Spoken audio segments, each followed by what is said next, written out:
know what? We need a court tutor. I'm tired of dealing with all these people that aren't my dynasty. Let's see. Is anyone content?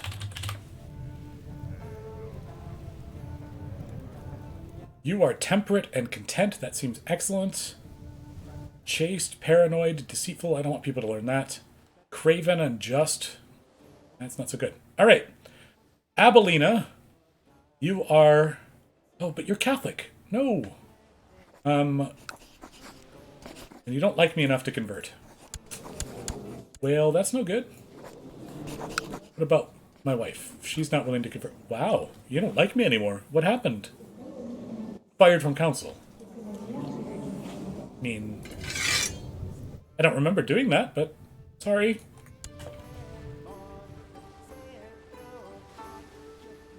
I don't think I actually did what I was just about to do. But I've lost track of what that was. So distracting. Hey, Majesty went up. Well, that's good.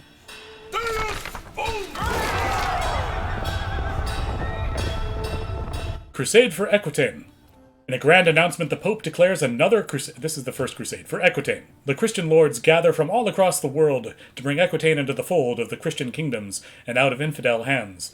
The Aquitanian lands have long been under the tyrannic rule of the Mohammedan infidel Sultan Sa'ad-Din of the Umayyad Sultanate. But with the upcoming Christian onslaught, it is only a matter of time before he will fall. God will grant remission of sin to everyone partaking in the righteous war. Deus Vult.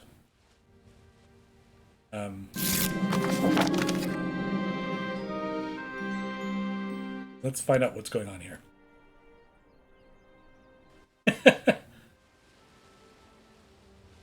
My liege, I'm pleased to report that the errant subject, someone has converted to Orthodox. Okay, good job. You got somebody to convert. I'm proud of you. So, what is this crusade over? Oh, I guess it's just forming right now. Well, one of the restrictions in this game that perhaps isn't all that odd is that you are not allowed to plot against your children or grandchildren. You can plot against your siblings and against your parents in that generation. You can't plot down, for all that it's there. Okay, this isn't any of my people. It's fine. Stitch, you need some more education. So, you are relatively diplomatic at this point, and relatively intriguey. You've got a lot of bonuses to diplomacy, and some bonus to intrigue as well. We must smash the patriarchy and become a matriarchy. We are part of a monarchy. All right, Stitch. You are going to be intriguey. See how you do. Maybe you can help Mac become into that. To the great Duke Marmay, may you live in harmony and contentment. Yes, okay, fine. Marriage, it's all cool. Right, I was going to check from time to time to see if there were any of the heresy that I need in order to switch to being purely firstborn can rule. That's a lot of Catholics. Oh, these are only people that'll join the court, but that's fine. Orthodox. Denzian. Do they exist anywhere in the world?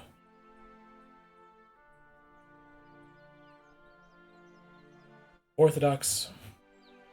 So there are 3 heresies that allow for this to work. Are these just alphabetical? They are. Okay, so that's why I'm not finding them below. They are above Orthodox. The first is Bogomilism, which is the one we're looking for. Bogomilists are completely everything is even type people. They say that there should be no hierarchy whatsoever. It should be between... No, it should be before Buddhist. And so that's the one we're going for. They're an Orthodox heresy. There's also the Cathars, and the Cathars are a Catholic heresy that... what was it? They hold that Lucifer is the true son of God or something like that. But they also hold equality between everything. And then there are the Massalians. Yes, the Massalians, I believe. And they believe that the world was created by both a good and an evil deity. And so there needs to be balance. And so they hold that not only are women equal to men and can inherit under rights, but anyone can marry anyone else. They have no problem with any marriages. Mostly they're looking at what we would call incestuous marriages. They don't really recognize brother and sister as being a problem. But they also are the closest thing to an LGBT-friendly group as well. Yeah, they started out in the Zoroastrian region, and the Zoroastrians had brother-sister marriages, which didn't end well for their genetics, unfortunately. Okay, so we don't have any Bogomilists available yet. They must not have spawned in for some reason. I don't know how to bring heresies about. I know how to convert once they exist, but I guess we'll see as we go on. Okay, we can write a book. We're 67 years old. Sure, let's write a book. To compose a work of literature is not an undertaking for everyone. Having spent a lot of time thinking it over, I have summoned my closest advisors and fetched the best scribes. When they ask me what this work shall be focused on, I pause, but only for a second. We talk about stewardship or family history. Well, I think we're going to go stewardship. That's a book that would help others.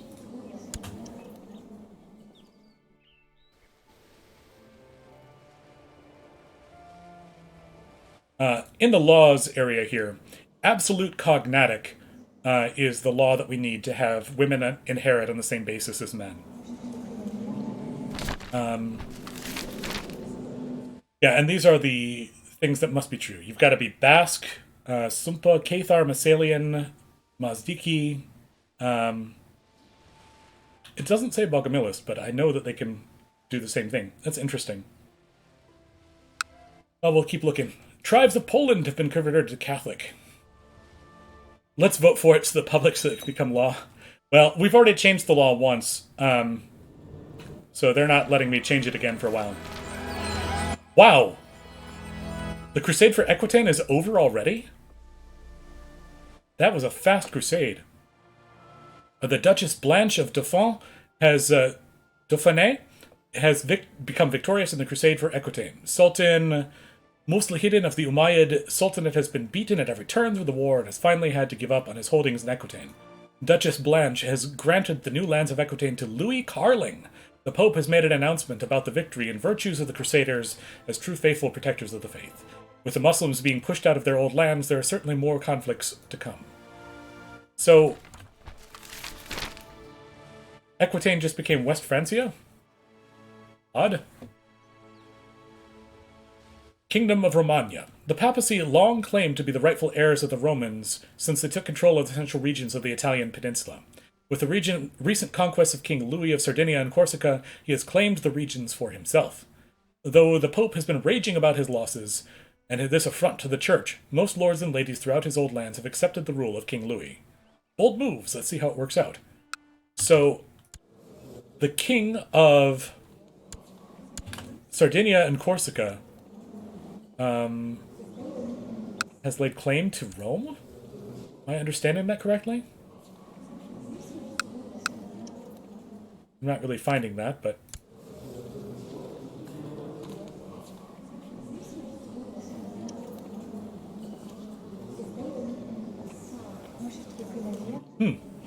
I don't know. We're going to have to wait another generation before we can vote on another succession law. But at least now women can inherit if there's no men available. Before, they just couldn't inherit at all.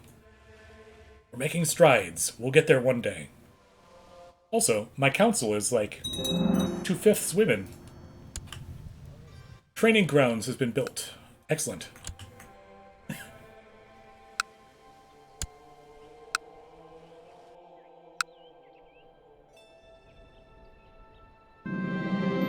Young Centauri. I don't care about Centauri. Marshall has instituted a recruitment drive. Well, we're getting there.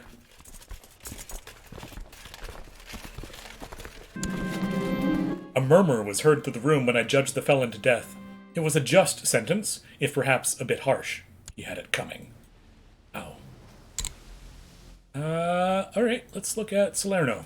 You haven't been doing so well over here in Neapolis. Love to get Neapolis in, but let's see what we can do. Definitely don't want to go to war with Venice. To the just Duke Marmay of Benevento the Cruel. I wish to ask your permission to give my ward, Sea Knight, a proper Orthodox Bulgarian upbringing. Yeah? Okay, I guess you're going to learn about being Orthodox, Sea Knight. I need help with a delicate private matter I don't want the Chancellor to take care of. My daughter is my Chancellor. Okay, I can understand not wanting to discuss things with my daughter.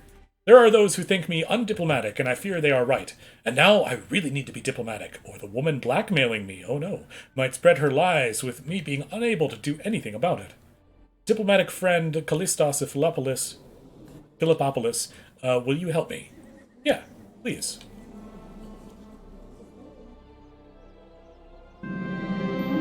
Count Callistos and I managed to stop the madwoman from blackmailing and spread malevolent rumors about me. Spreading malevolent rumors about me.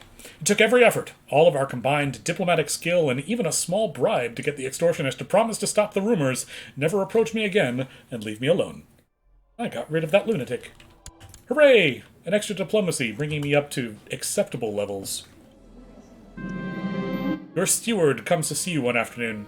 He explains that he has devised a plan to bring in exotic goods by setting up a trade route with a foreign realm. This would, of course, require a sizable monetary investment, but the potential profits would also be great. Alright, let's get an expedition going. The time has come to outfit a ship for our trading expedition.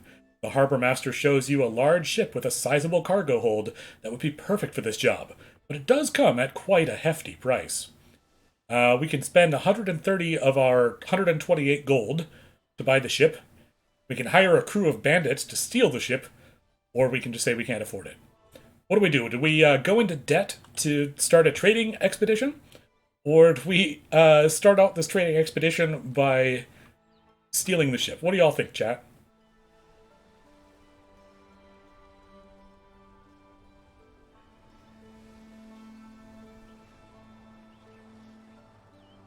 No responses, eh? Huh. Okay, so what are the benefits here? If we buy the ship, we don't have to do committing crimes to do it. We are earning a fair amount of gold. 9 a month isn't so bad. We would be out of debt quickly. But it could be fun to hire bandits. Save some money that way. Okay, let's save the money and hire the bandits. Word has spread that you're planning a trading expedition, and a group of priests have arrived at your court with a request. They're offering temple funds for the journey if you will allow them to come along on the journey. Of course, it will be an honor to have you with us. Sure, priests. Okay, or we could say no. Well, they will pay the price that we just paid the bandits to steal the ship, so... Okay, sure. No worries, Mac. Thanks for hanging out with me for a little while. I've got maybe another 20 minutes of the stream here to go, and then I'm going to go myself. But I really appreciate you being here, and I'll let you know what things happen as things go. It's time to set out on the trading expedition. Hopefully it'll yield good profits. To foreign lands, away! The priests have been giving the crew nervous glares for a couple of days now, and today confronted you, voicing concerns about traveling with thieves and bandits. They say that Orthodox faithful should not consort with such people. Oh well. Aw, thank you, Mac. I really appreciate it. I'm looking forward to spending some time with my family this evening and having a nice birthday. Hey! We have a heresy. The Cathar heresy has reared its ugly head in the county of Foggia. This will stir up the peasants. You know what? Cathar is one of the heresies we could actually convert to that would allow us to have women rulers. Maybe we don't go Bogomilist after all. Maybe we go Cathar. The Cathar or Albigensian heresy rejects confession and the holiness of the clergy and of the Pope. They have only a single sacrament, the consolation, to remove sin and turn the believer into a Cathar perfect. Or perfecti. Interesting. This is our holding. Can I...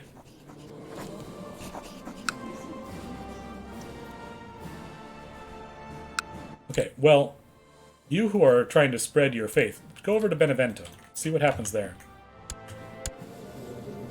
Kaon and Luina, you are needing your first education. Luina, let's see, you are stewardship-based, so we'll give you curious and, well, no. Go with duty. You can be conscientious. That seems fair. And Keon, wow, you really want to hit things with sticks. So, martial it is for you. Struggle.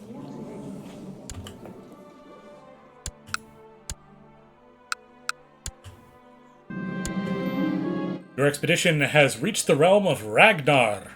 Your steward asks you what gift we shall bring forth as a token of friendship to Ragnar of Medelthad. I can't tell if that's a thorn or a P, but I assume it's a P, so Medelpad. Where are you? Oh, of course. Up here. You are a one-county area currently under siege? Yeah, crazy. A Norse county. So we sailed our boats somehow all the way from over here, probably up the river, and we decided this was the best place to land, in the middle of a city under siege. So we could give him some strong horses, although he likes us already. So, give him some quality cloth. That seems like a good balance.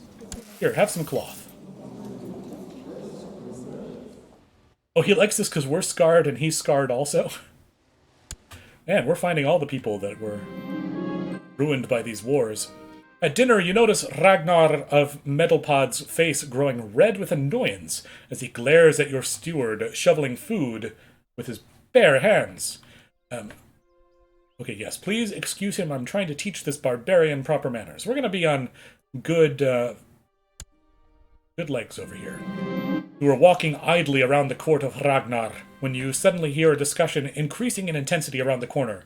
Turning the corner, you're surprised to see one of the priests from your expedition engaged in a wild theological debate with a local noble. This could endanger the whole venture. It must be stopped, or the heathens need to see the error of their ways. We gain zealous. What are the people up here? Germanic. We're cruel. We might as well see if we can be zealous as well. We want to switch to Cathar at some point, but... Okay, we're zealous now. The alliance between Callistos has broken down. Why? No marriage ties. What? Oh, your son died. Burnt at the stake? You burnt your own son at the stake? What? Poor Sylvia.